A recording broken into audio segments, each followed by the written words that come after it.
আপনাদের মতো করে সংবিধান পরিবর্তন হবে না? আমি আগেই বলেছি যে প্রত্যেকটা দলের এক একটা আদর্শ থাকবে, এটা খুবই স্বাভাবিক।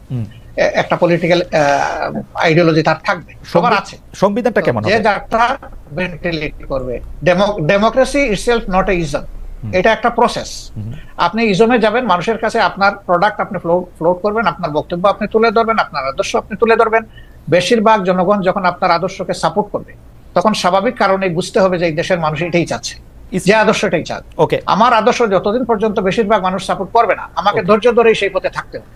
ইসলামের ডেমোক্রেসির জায়গাটা কেমন? মানে ইসলাম কি, আপনি মদিনার কথা বলছিলেন, আমাদের রসুল সাল্লাল্লাহু আলাইহি ওয়াসাল্লাম বা তার পরে যেসব খলিফা অন্তত 4-5 জন যেভাবে নির্বাচিত হয়েছিলেন বা যেভাবে ইয়েতে বসছিলেন, সেটি কি গণতান্ত্রিক উপায়ে নির্বাচিত হয়েছিলেন তারা?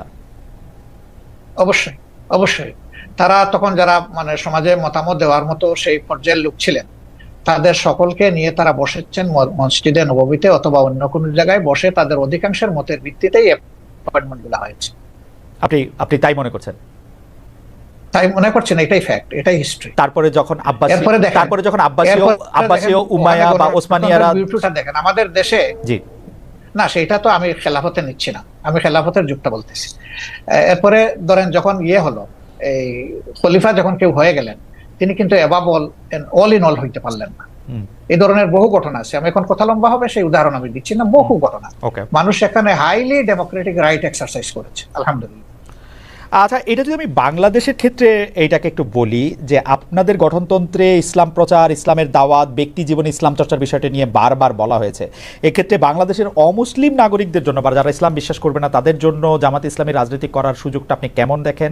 আদৌ কোনো সুযোগ আছে কিনা? আমি পড়ছিলাম গঠনতন্ত্র, সেখানে আমি দেখতে পাচ্ছিলাম যে তারা সকল কিছু মেনে নিলে বড় সহযোগী সদস্য হতে পারবেন। এটা বাংলাদেশের সংবিধানের সাথে সাংঘর্ষিক হবে না? বাংলাদেশের সংবিধান বলছে সবার জন্য অধিকার সমান হবে, কিন্তু আপনারা বলছেন যে মানে তারা আসলে একটা নির্দিষ্ট পর্যায় পর্যন্ত শুধু যেতে পারবে। এইটাকে আপনি একটু সাংঘর্ষিক মনে করেন? এটা আপনার একটা ভাইটাল কোয়েশ্চেন, অবশ্যই গুরুত্বপূর্ণ প্রশ্ন। দেখেন, আমরা তো কাউকে ইম্পোজ করব না, আমাদের আদর্শটা গ্রহণ করতে এবং দলে আসতে আমরা ইম্পোজ করব না, কিন্তু দলের দরজা তাদের জন্য বন্ধ করা যাবে। আমরা দরজা খোলা রেখেছি। প্রয়োজনে গঠনতন্ত্র তো আল্লাহর কোরআন না, কোরআনের আলোকে রচিত। কোরআন পরিবর্তন করা যায় না, কিন্তু গঠনতন্ত্র পরিবর্তন করা যায়। আমাদের গঠনতন্ত্রের দেখেন যে 22-23তম সংস্করণ পর্যন্ত হয়তো আছে, আপনি পাবেন। রাইট। তার মানে কি? তার মানে হলো আগের যে জিনিসটা আমরা মনে করেছি পরিবর্তন করা দরকার, মূলনীতি ঠিক রেখে যুগের চাহিদাকে অ্যাড্রেস করা দরকার, সেটা আমরা করেছি। হবে, সবগুলাই হবে, অ্যাকোমোডেশন হবে, কোনো সমস্যা হবে না ইনশাআল্লাহ। এই প্রশ্নটা করে ফেলি যে আমরা আপনাদের গঠনতন্ত্রে যেরকম পড়তে পারছি যে 33 ভাগ 2020 সালের মধ্যে নারী সদস্য সম্পৃক্ত হওয়ার কথা, সেটা হয়েছে কিনা? নারী নেতৃত্বের দিক বিবেচনা করলে নারীরা জামায়াতের কোন পদ পর্যন্ত যেতে পারবেন? এটি 1 নম্বর প্রশ্ন। 2 নম্বর প্রশ্ন হচ্ছে, জামাতের গঠনতন্ত্রে একটা বড় পরিবর্তন এসেছিল কিন্তু আসলে নির্বাচন কমিশনের নির্দেশে। আপনারা তখন এটা খুব খুশি মনে পরিবর্তন করেছেন, সেটা না, কিন্তু এটা করেছেন। এই প্রসঙ্গে আপনি একটু কি বলবেন?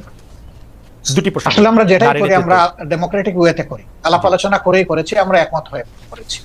2 নম্বর হচ্ছে নারী মানে কোটার প্রপোর্শনের যে বিষয়টা বলেছেন, আমরা 33 না, আলহামদুলিল্লাহ এখন নারীদের প্রপোর্শন হচ্ছে 44% আমাদের সংগঠন, এবং তারা আমাদের কেন্দ্রীয় সুরায় আছেন, কর্মপরিষদে আছেন, সব জায়গায় তারা আছে। আচ্ছা, একটি গ্রহণযোগ্য নির্বাচন অন্তর্বর্তী সরকারে করতে হবে। একটি জনপ্রিয় প্রশ্ন এরকম যে আপনারা আওয়ামী লীগকে নির্বাচনে অংশ নিতে দেওয়ার পক্ষে নাকি বিপক্ষে? আওয়ামী লীগ আপনাদের কোনো রাজনৈতিক স্পেস না নিলেও আপনি আওয়ামী লীগের নাম উল্লেখ না করে কোনো ধরনের জুলুম না করার কথা ঘোষণা দিয়েছেন। অনেকে বলেছেন যে এই ঘোষণা না দেওয়ার কে আপনি? এই প্রসঙ্গে যদি আপনি বলেন। না, এই ঘোষণা দেওয়ার কে প্রশ্ন করেছে? জি, আসলে আমি আওয়ামী লীগের নাম নেই নাই, আর আওয়ামী লীগকেও আমি ইন্ডিকেট করি। শুধু আওয়ামী লীগ আমাদের উপরে জুলুম করে নাই, আরো অনেক পক্ষ আমাদের উপরে জুলুম করেছে।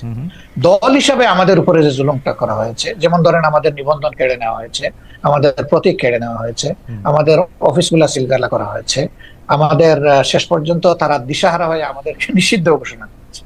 এই যে কাজগুলা দলের উপরে যে জুলুম করেছে, আমরা বলছি যে এটা প্রতিশোধ আমরা নেব। কারণ প্রতিহিংসার জন্ম নেই, আর প্রতিশোধ যখনই নিতে যাব তখন আইন হাতে তুলে নেওয়া হয়। আমরা আইন হাতে নেওয়ার ব্যাপারে আমরা বিশ্বাসী না।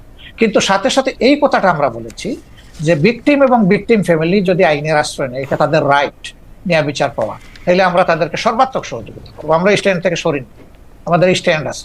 এখানে আওয়ামী লীগের নামও নেওয়া হয়নি, আওয়ামী লীগকে ইন্ডিকেটও করা হয়নি। এটা ছিল একটা সামগ্রিক বক্তব্য। আমার এই বক্তব্যটাকে টুইস্ট করা হয়েছে যে জামাতের আমির আওয়ামী লীগকে ক্ষমা করে দিয়েছেন এবং সাধারণ ক্ষমা ঘোষণা করেছেন। প্রথমটা তো নাই, দ্বিতীয়টা করার আমি কে? একটা রাষ্ট্রের সাধারণ ঘোষণা করার একমাত্র ব্যক্তি হচ্ছেন রাষ্ট্রপ্রধান, যিনি অর্থাৎ প্রেসিডেন্ট। তিনি ছাড়া প্রধানমন্ত্রী এটা পারে না, আর কেউই পারে না। আমি কে এটা করার? আমার তো কোনো অধিকার নাই।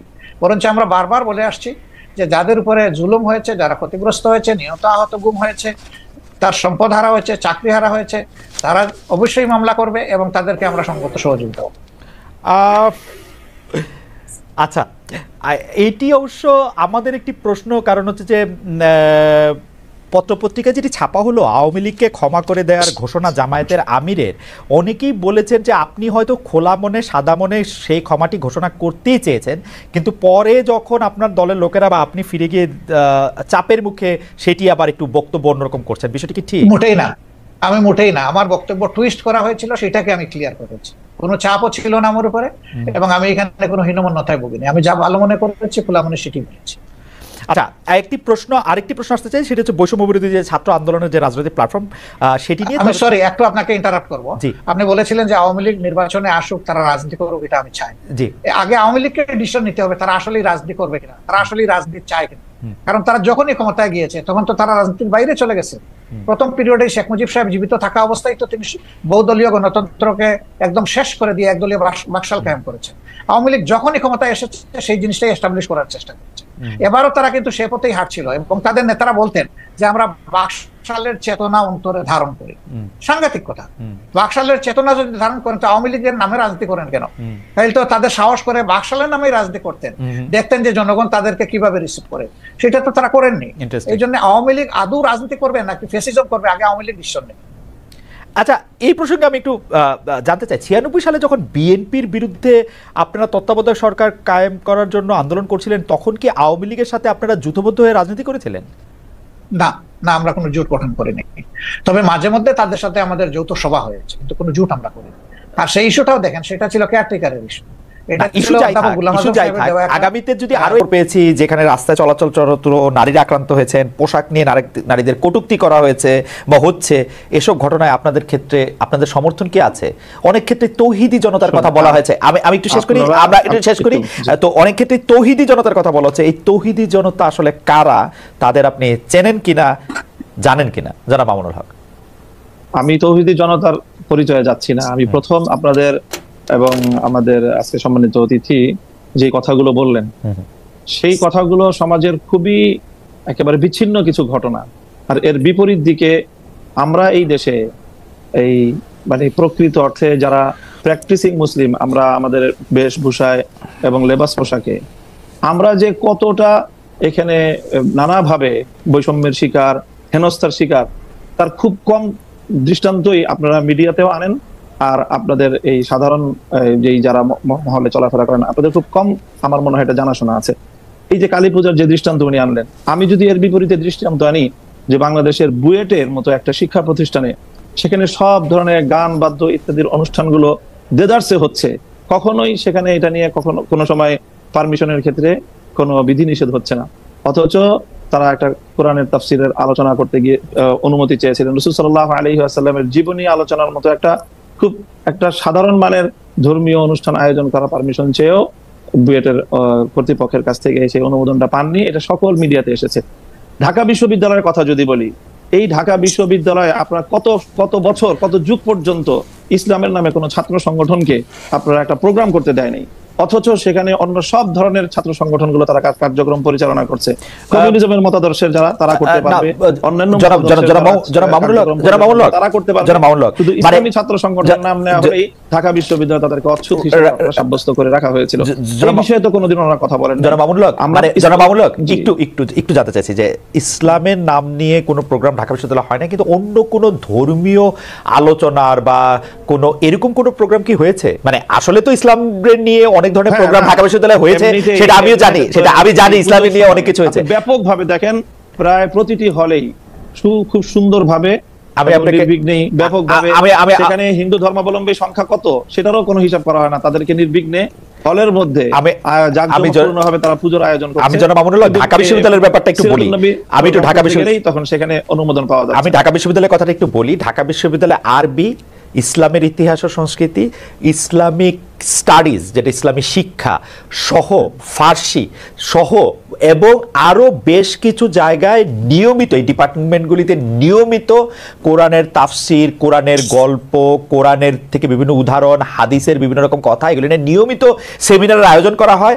নিয়মিত কিন্তু এগুলি করা হয় একাডেমিক কার্যক্রমের অংশ হিসেবে, এবং সেইটা শুধু একাডেমিক কার্যক্রমের অংশ হিসাবে না, মানে সেইটা যে সিনেট হল এর মধ্যেও অনেক সময় সেটা হয়, হয়ে আসতে হবে, মানে সেটাতে কোনো, কিন্তু আপনি বলছেন যেটা হয় না। আপনার ঢাকা বিশ্ববিদ্যালয়ের আমি ঢাকা বিশ্ববিদ্যালয়ের একজন অধ্যাপককে জানতে চাই, ঢাকা বিশ্ববিদ্যালয়ের অধ্যাপকরা একজন বলতে চাই ঠিক একইভাবে যে কালী পূজার যে ঘটনা ম্যাডাম বললেন, সেটাও অবশ্যই ঘটনা সম্পর্কে তো আমরা বিস্তারিত জানি না, হয়তো কোনো ছাত্র বিচ্ছিন্ন হবে সেই ধরনের কিছু করে থাকতে পারে, সেটাকে হিন্দু ধর্মাবলম্বীদের বিরুদ্ধে একটা অভিযান বা একটা ভূমিকা হিসাবে চিহ্নিত করার কোনো মানে আমাদের কাছে তো প্রমাণ। আচ্ছা, আমরা একটু ম্যাডামের কাছে, সে প্রকৃত অর্থে যারা দাড়ি টুপিওয়ালা মুসলমান হিসাবে ইসলাম ধর্মকে তারা সকল ক্ষেত্রে প্র্যাকটিস করতে চায়, বিশেষ করে রাজনৈতিক ক্ষেত্রে যারা আমরা ইসলামকে প্র্যাকটিস করতে চাই, আমরাই হলাম প্রকৃত অর্থে বাংলাদেশে আসলে সংখ্যালঘু, এবং আমরাই সবচেয়ে বেশি বৈষম্য এবং নানা ধরনের অত্যাচার এবং নিপীড়নের শিকার। এবং আমাদের এই নিপীড়নের বিরুদ্ধে কখনোই সমাজের এই যে সাধারণ শিক্ষা ব্যবস্থার যারা শিক্ষক মহোদয় আছেন বা অন্যান্য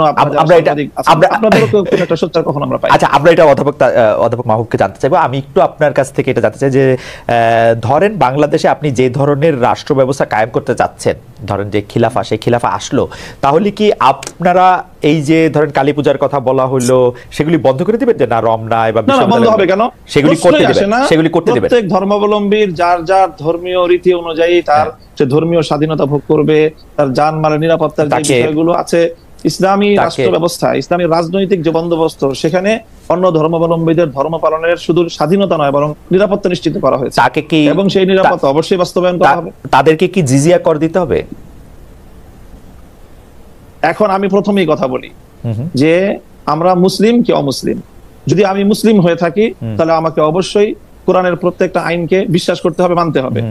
আমরা আপনাদের কাছে পাল্টা প্রশ্ন করি খালেদ মহিউদ্দিন সাহেবকে এবং আজকে আমরা অতিথিকে, যে আমরা এজ এ মুসলিম আমরা কোরআনের প্রত্যেকটা বিধানকে শ্রদ্ধা করি কিনা, এবং প্রত্যেকটা বিধান আল্লাহর পক্ষ থেকে প্রদত্ত সেই হিসাবে আমি বিশ্বাস এবং মানি কিনা, সেটা বলেন আপনি। আচ্ছা, আমি প্রশ্ন উত্তর দিচ্ছি, আপা নিশ্চয়ই আমার থেকে দিবেন, আপা উত্তর দিবেন। আমি শুধু প্রশ্নটা করি যে আমরা কি কোরআনের বিধানটার প্রতি শ্রদ্ধা করি কেবলমাত্র আমি মুসলমান সেইটা বড় হওয়ার জন্য, নাকি আপা আরেকটা কথা বিভিন্ন জায়গায় বলে থাকেন, আমার হারাম হালাল জ্ঞান, আমার ঘুষ সুদ জ্ঞান, আমার অন্যায় অত্যাচার জ্ঞান, আমার বিভিন্নভাবে বিভিন্ন মানুষের যেটাকে আমানত্রে খেয়ানত করার জ্ঞান, সেইটাও আমরা মানি।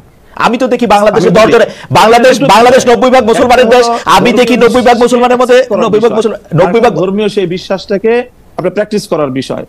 যদি আপনি ধর্মীয় যে বিশ্বাস সেটাকে যদি আপনি অ্যাকসেপ্ট করেন, দেন তখন আপনি মুমিন, এবং যদি আপনি সেটাকে প্র্যাকটিস করেন তারপর আপনি সে ভালো আমল হলো, আপনি উন্নত মুসলিম হলেন। কিন্তু আমাদের প্রশ্নের আমি বলি একটু শুনেন, জিজিয়া কর দিবে কিনা, জিজিয়া করটাকে স্বাভাবিকভাবে যেটা ভাবে উপস্থাপন করা হয় যে এটাকে খুব একটা জুলুম এবং অন্যায় এবং ইসলামের একটা বৈষম্যপূর্ণ বিধান হিসেবে আপনারা আখ্যায়িত করার আপনার প্রশ্নের টোনের মধ্যেই কথাটা রয়েছে। জিজিয়া কর এটা হলো মুসলমানদের কাছ থেকে জাকাত নেওয়া হয়, সেই জাকাত হলো তাদের অর্থনৈতিক রাষ্ট্রীয় যেই আপনার এই সোর্স, সেই সোর্সের এখান থেকে একটা ইনকাম। ঠিক তেমনি ভাবে অমুসলিমরা জাকাত দিবে না, তারা জাকাতের পরিবর্তে তারা জিজিয়া এবং কর দিবে, এবং এই জিজিয়া করের বিনিময়ে তারা তাদেরকে রাষ্ট্র সব ধরনের নিরাপত্তা এবং তাদের যে সার্ভিস গুলো দিবে, এটাকে আমরা সার্ভিস চার্জ বলতে পারি আসলে মূলত জিজিয়া কর। অধ্যাপক মামুনুল্লাহ, সরি অধ্যাপক তাসনিম শাহজাদ মাহবুবের কাছে আমি একটু আসবো। আমি শুধু জানতে চাইছিলাম যে জাকাত যেমন একটা নির্দিষ্ট পরিমাণ ধন সম্পত্তি থাকলে সেই নির্দিষ্ট পরিমাণ ধন সম্পত্তির উপর ভিত্তি করে জাকাত দেওয়াটা জিজিয়া করো কি তাই?